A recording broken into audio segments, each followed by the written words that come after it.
কিয়ামতের সময় সবাই নফসি নফসি করতে থাকবে, কেউ কথা বলতে পারবে না, কেউ কারো চিন্তা করবে না।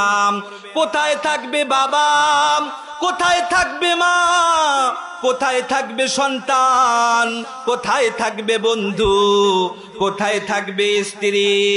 কারো সাথে কোনো যোগাযোগ থাকবে না, সবাই নিজের জন্য পালাতে থাকবে।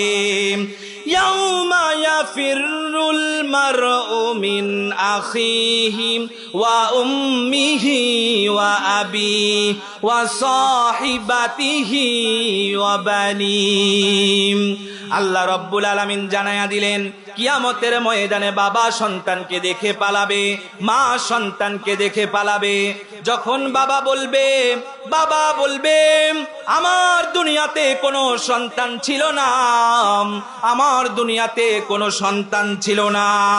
মা পালাবে, বলবে না আমি দুনিয়াতে 10 মাস গর্ভে রেখেছি, আমি দুনিয়াতে 10 মাস গর্ভে রেখেছি, 2 বছর 2.5 বছর দুধ খাওয়াইছি, আমার কোনো সন্তান আর এখন দরকার নাই, দুনিয়ার জন্য আমার সন্তান দরকার ছিল। আল্লাহ রাব্বুল আলামিনের ফেরেশতারা বলবে, ও বাবা তোমার সন্তান তো জান্নাতে যাচ্ছে আর তুমি তো জাহান্নামে যাচ্ছ।